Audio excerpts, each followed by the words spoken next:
మీ అమ్మని ఎన్నిసార్లు కొట్టినా? చాలా సార్లు కొట్టినా. నేను ఎప్పుడైనా కొట్టినానా? కొట్టేదాకా తెచ్చుకో.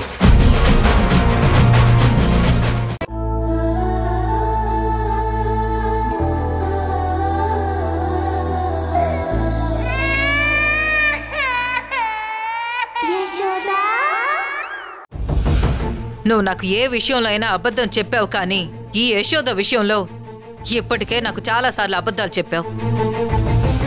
యశోద విషయంలో మాత్రం నేను నిన్ను నమ్మనురా. సృష్టికి విరుద్ధంగా యశోద తల్లి అయిందని నువ్వు నన్ను నమ్మమంటే నేనెలా నమ్ముతాన్రా? ఎట్టి పరిస్థితుల్లోనూ నీకు యశోదకు పెళ్లి జరగడానికి నేను ఒప్పుకోను. నువ్వు ఈ విషయం గుర్తు పెట్టుకుంటే మంచిది.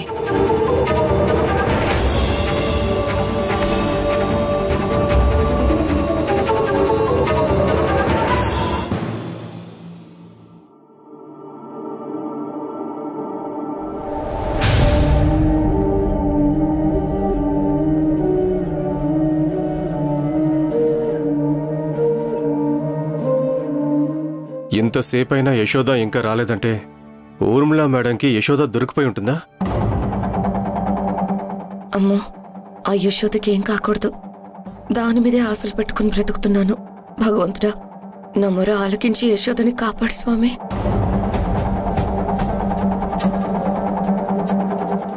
అమ్మా, యశోదత్త ఇంకా రాలేదేంటి? అసలు వస్తుందా రాదా? నేను కూడా యశోద కోసం ఎదురు చూస్తున్నాను కదే. నీకెంత తెలుసో మాకు అంతే తెలుసు.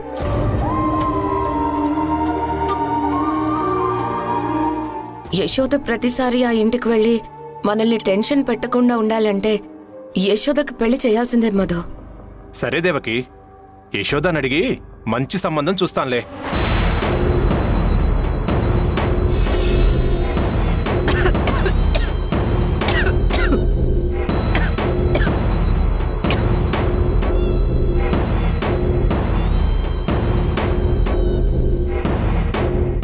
ఏంటి అందరి మొహాలు మారిపోయాయి?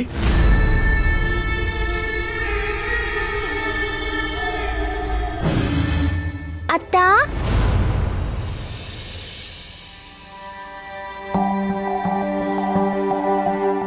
అత్తా,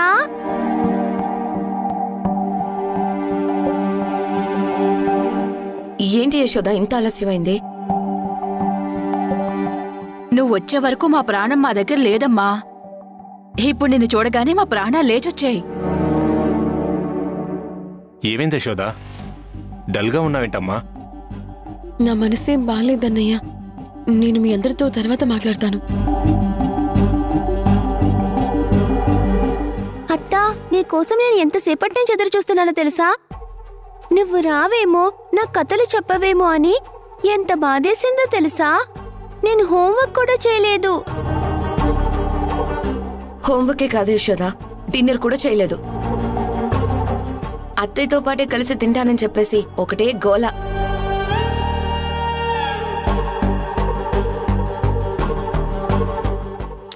అయ్యో, ఇంకెప్పుడు అన్నం తినకుండా హోంవర్క్ చేయకుండా ఉండకు నిక్కి. నేను కొంచెం ఆలస్యమైనా ఇక్కడికే వస్తాను కదా. సరే అత్తా, ఇంకెప్పుడు ఇలా చేయలే. ప్రామిస్? ప్రామిస్. మా నిక్కి గుడ్ గర్ల్. అత్తా, మరి కథ చెప్తావా? నీకి ముందు అత్తయ్యని ఫ్రెష్ అయ్యి రానివ్వు. సరే అత్తా, నువ్వు వెళ్ళిరా, నేను వెయిట్ చేస్తాను. మనం డిన్నర్ తిన్నాకే కథలు చెప్పుకుందాం. ఫ్రెష్ అయ్యి వస్తాను.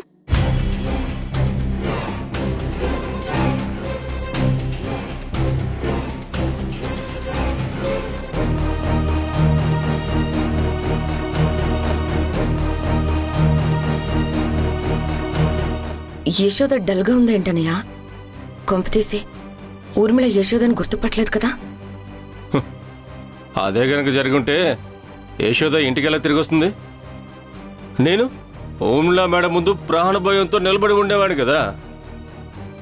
అది నిజమే అన్నయ్య.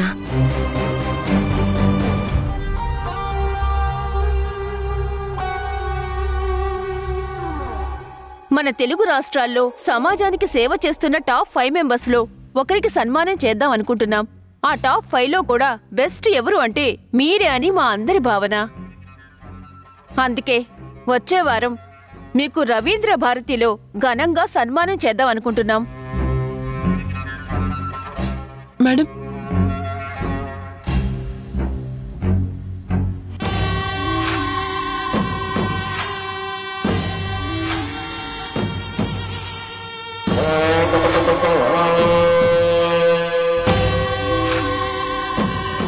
తప్పుగా అనుకోకండి, ఇది యాపిల్ జ్యూస్ మాత్రమే. వీళ్ళకు కూడా తెచ్చివ్వు. వద్దు మేడం. మొహమాట పడకండి. వద్దు మేడం, ఇప్పుడే మేము స్నాక్స్ తీసుకుని వచ్చాం. ఆడదాన్ని చిన్న చూపు చూసే ఈ సమాజంలో ఒక ఆడదానికి ఆడదే అండగా నిలబడాలి అని మీరు నిరూపించారు మేడం.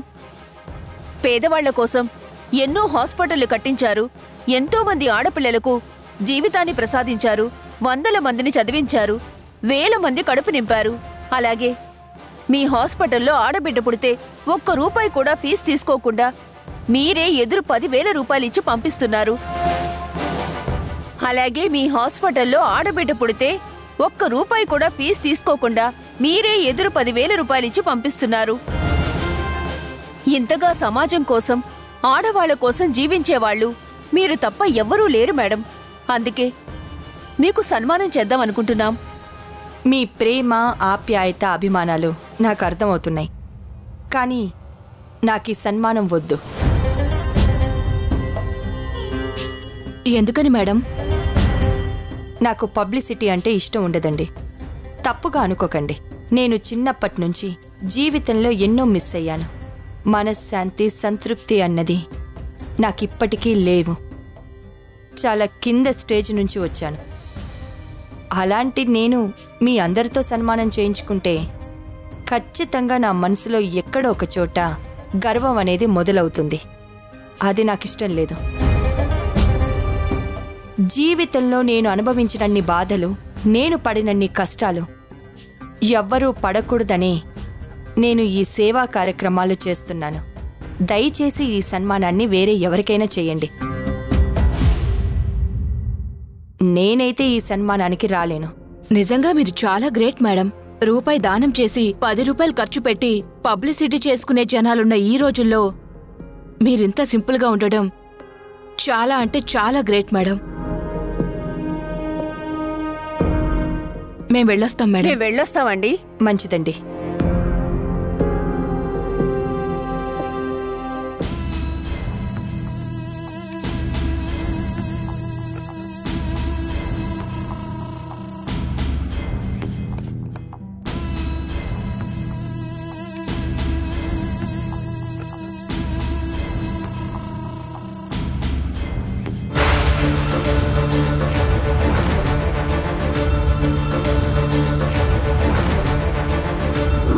ఒక్కసారిగా హంసిని ఏడవటం మొదలుపెట్టింది.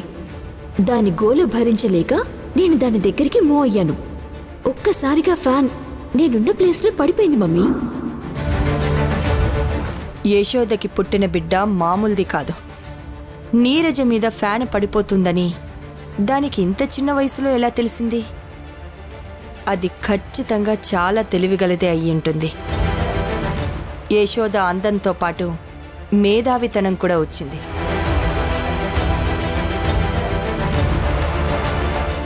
అవును, తల్లి యశోద. ఓకే, మరి తండ్రి ఒకసారి చెక్ చేయాలి.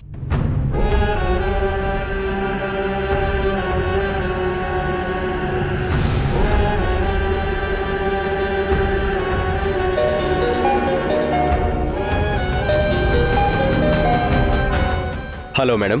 హస్తవాసి, ఒకసారి ఇంటికొస్తావా? ఇప్పుడే వస్తాను మేడం. వచ్చేటప్పుడు లాస్ట్ 1 yearలో మనం డెలివరీస్ చేసిన బేబీస్ లిస్ట్ నాకు కావాలి. అండ్ వాళ్ళకి సంబంధించిన ఫైల్ కావాలి. ఆ బేబీస్కి తల్లెవరు, తండ్రెవరు, ఏ ఇద్దరి శాంపిల్స్ మిక్స్ చేసి మనం బేబీస్కి బర్త్ ఇచ్చామో ఆ డేటా మొత్తం నాకు కావాలి. ఆ డేటా మొత్తం అంటే 30 minutes పడుతుంది మేడం. పర్వాలేదు, 1 hour తీసుకో. కానీ ఆ డేటాతో వెంటనే నా దగ్గరికి రా. అలాగే మేడం.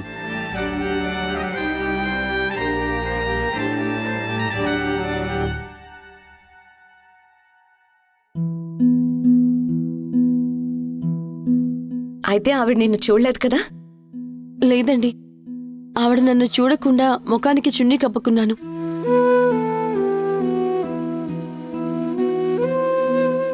దేవుడున్నాడు. ఒక రకంగా నువ్వు అదృష్టవంతురాలివి యశోద. ఆవిడ నుంచి తప్పించుకున్నావు కదా? నేను అదృష్టవంతురాల్ని కాదండి, 100% దురదృష్టవంతురాల్ని. అందుకే కదా కన్న తల్లిదండ్రులు ఎవరో కూడా నాకు తెలీదు. చివరికి నేను నాకు తెలియకుండా కన్న బిడ్డ నా కళ్ళ ముందున్నా సరే మనసు ఆపుకొని నేనే మీ అమ్మనమ్మ అని చెప్పుకోలేకపోతున్నాను. నిజంగానే నేను అదృష్టవంతురాలనైతే నా బిడ్డ నా ఒడిలో పెరగకుండా అలాంటి తల్లి దగ్గర ఎందుకు పెరుగుతుంది?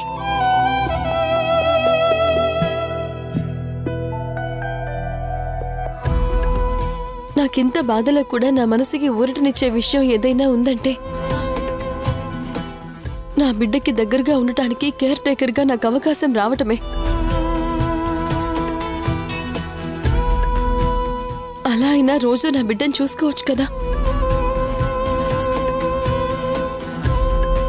తల్లిగా నీ ప్రేమ అర్థమవుతున్నా పొరపాటున నువ్వే యశోద అని ఆ ఊర్మిళకి తెలిస్తే ఎంత ప్రమాదమో ఒకసారి ఆలోచించే యశోదా. అలా అని నా బిడ్డను చూడకుండా ఎలా ఉండగలనన్నయ్యా? నీ బిడ్డ అక్కడుందని తెలిసింది కదా, అప్పుడప్పుడు వెళ్ళి దూరం నుంచి చూడొచ్చు కదా. మా భయం అంతా నీ గురించే యశోద.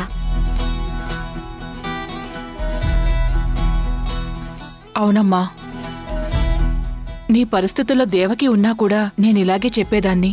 మీరు నా మీద చూపిస్తున్న ప్రేమకి మీకెప్పుడు రుణపడి ఉంటాను. కానీ ఇప్పుడు నాకంటూ ఈ ప్రపంచంలో మిగిలింది నా పాప ఒక్కతే.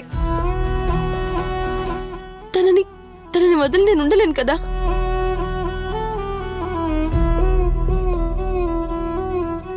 అయితే ఈ సమస్యకి ఒకటే దారి.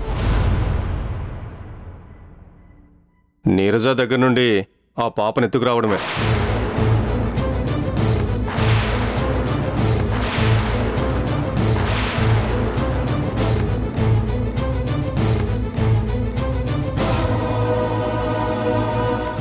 ఏంటి అలా చూస్తున్నారు? ఏమంటారు? అప్పుడు గానీ ఆవిడ నిన్ను షూట్ చేయదు. పాపని సుబ్బరాజ్ గారే తీసుకువెళ్లారని ఎలా తెలుస్తుందండి? అందరికీ తెలిసేలా తీసుకువెళ్తామా ఏంటి?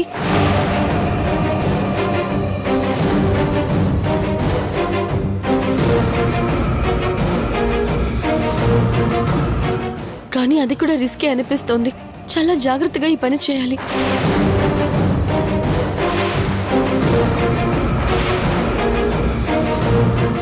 పాపను తెచ్చి యశోదకి అప్పగిస్తే ఖచ్చితంగా యశోదకి నా మీద మంచి అభిప్రాయం వస్తుంది. నన్ను పెళ్లి చేసుకోవడానికి ఒప్పుకుంటుంది. పాపని తీసుకొచ్చే ముందు నేను కొన్ని విషయాలకి సమాధానాలు తెలుసుకోవాలి.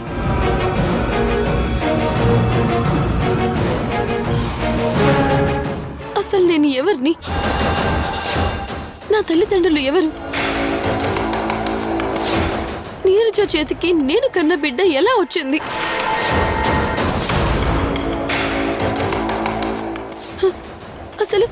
అసలు నేను ఈ బిడ్డను కనడానికి కారణం ఎవరు? వాళ్ళందరూ నా జీవితంతో ఎందుకు ఇలా ఆడుకుంటున్నారు? నాకు తెలియని నా వెనక్కున్న కథ ఏంటి? ఈ ప్రశ్నలన్నిటికీ సమాధానాలు కావాలి.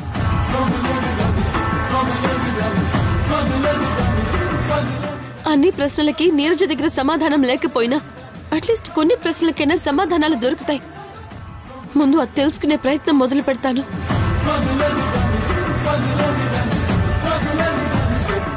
ఇది గతాన్ని తవ్వుకుంటూ వెళ్ళి ఆస్తి దగ్గరకైతే వెళ్ళదు కదా. ఇది తీగలాగి డొంక మొత్తాన్ని కదిలించాలని చూస్తుంది.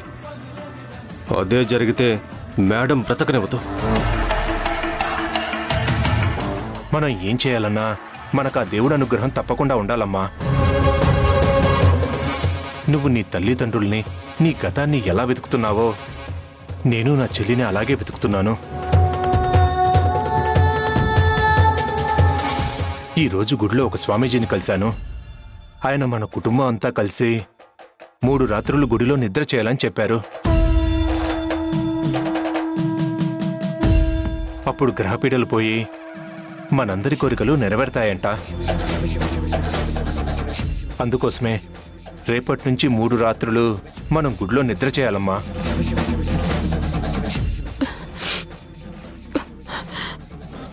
నా మంచి కోరి నువ్వు చెప్తున్నావన్నయ్య. అలాంటప్పుడు నేనెందుకు కాదంటాను? తప్పకుండా వెళ్దాం.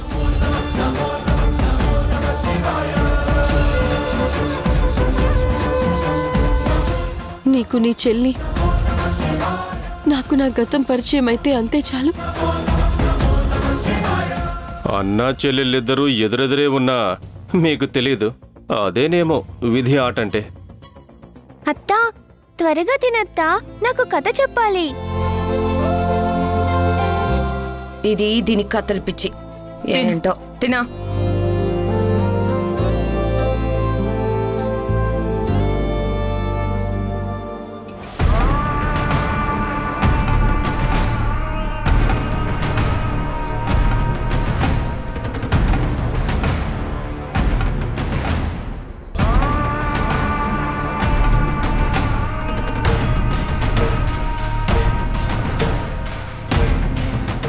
ఈ టైంలో మేడంతో చాలా జాగ్రత్తగా ఉండాలి.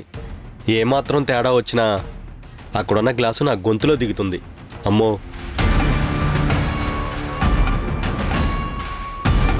Good evening madam. Good evening. కూర్చో హస్తవాసి.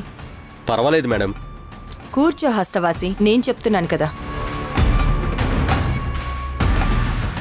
మేడం, మీరు చెప్పిన డేటా మొత్తం తీసుకుని వచ్చాను. 10-12 శాంపిల్ ఎవరిది తీసుకున్నాం? ఒక్క నిమిషం మేడం.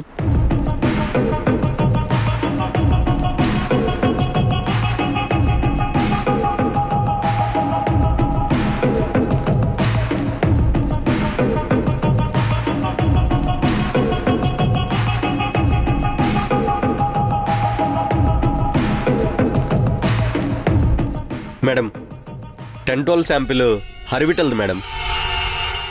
హరివిటలా? ఎవరతను? ఒక్క నిమిషం మేడం.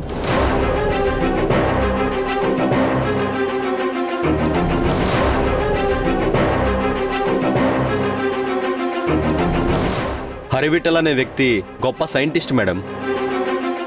అతను మెడిసిన్స్ కనిపెట్టడంతో పాటు చాలా రకాల ప్రయోగాలు చేశాడు. ఎన్నో గోల్డ్ మెడల్స్ సంపాదించాడు. వాళ్ళ నాయనమ్మకి ఆల్జీమస్ రావడంతో అటువైపు ఫోకస్ పెట్టాడు మేడం. ఇంట్రెస్టింగ్. అతని కాన్ఫిడెన్స్ లెవెల్ కూడా చాలా హై మేడం. చక్కగా అందం, తెలివి బాగున్నాయి. అందుకని మీరు ఆ ఇద్దరిని మ్యాచ్ చేసి 10-12 శాంపిల్ని రెడీ చేశారు. అంటే యశోదకి హరివిట్టలికి పుట్టిన బిడ్డ నా కూతురు నీరజ దగ్గర పెరుగుతుందన్నమాట.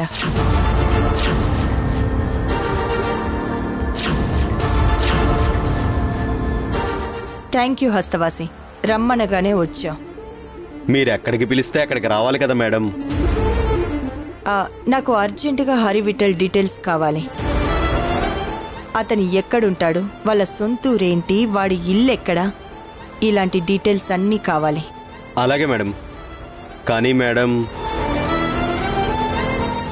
స్పామ్ బ్యాంక్ వాళ్ళ దగ్గర నుంచి ఇలా డీటెయిల్స్ తీసుకోవడం చాలా రిస్క్ అవుతుంది మేడం.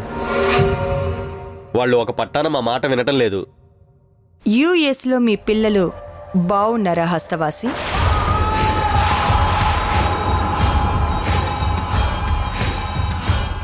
బాగున్నారు మేడం. ఏం చేస్తున్నారు? చదువుకుంటున్నారు మేడం. రోడ్డు మీద బికారిగా తిరుగుతున్న నిన్ను తీసుకొచ్చి ఇంత సెటిల్ చేశాను. నీ పిల్లలు కూడా సెటిల్ అయ్యారు. ఈ వయసులో కూడా నువ్వు రిస్క్ చేయకపోతే ఎలా చెప్పు?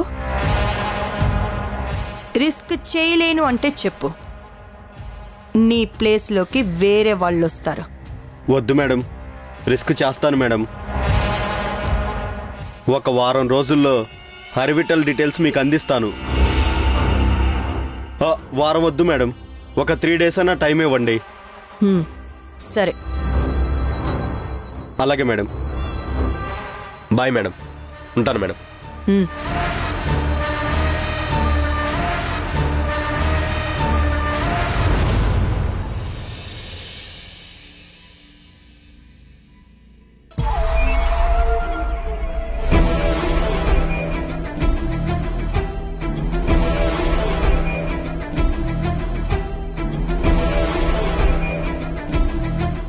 యశోదను ఆపమని అల్లుడు గారికి నువ్వైనా చెప్పవే. అన్న చెల్లెలిద్దరూ వినే రకాలు కాదమ్మా. ఈసారి చెప్పడం కాదు, రివర్స్ గేర్లో వెళ్తాను.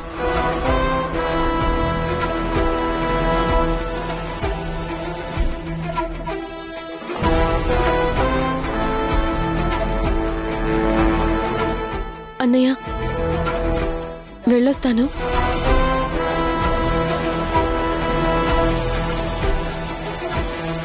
ఏంటన్నయ్య సైలెంట్గా ఉన్నావు? నువ్వు పులిబోన్లోకి వెళ్తున్నా అంటుంటే జాగ్రత్తలు చెప్పి బయట నుంచి చూస్తూ ఉండలేను కదమ్మా. ఒకసారి నీ గురించి కూడా ఆలోచించు. సరే అన్నయ్య, నా గురించి పక్కన పెట్టు. నేనొక మాట అడుగుతాను, నువ్వు తప్పుగా ఏమనుకోవు కదా?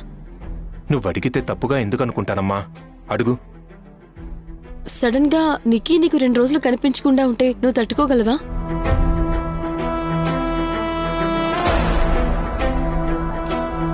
సరే, పోనీ 2 రోజులు పరాయి వాళ్ళ ఇంట్లో ఉండి చూడకుండా మాట్లాడకుండా ఉంటే నువ్వు తట్టుకోగలవా? నువ్వు సమాధానం చెప్తే వినాలని ఉందన్నయ్య. ఇదేదో నేను ఎదురు ప్రశ్నిస్తున్నాను అని అనుకోకు. అర్థమైందమ్మా. ఒక తల్లిగా నువ్వు నీ బిడ్డకి దగ్గరవ్వాలనుకుంటున్నావు. కానీ నా బాధంతా ఒకటే, కన్న ప్రేమకు దగ్గరయ్యే క్రమంలో నువ్వెక్కడ నీ ప్రాణాల మీదకి తెచ్చుకుంటావా అని నా భయం.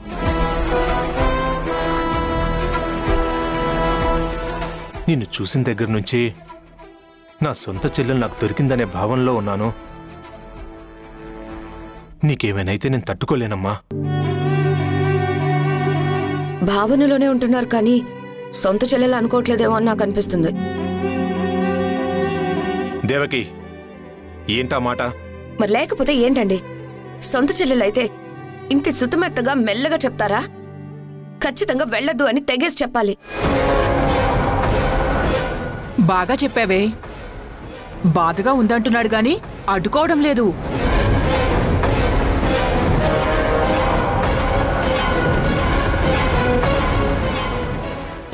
ఎలాగైనా నా బిడ్డ నేను పూర్తిగా సొంతం చేసుకోవాలి.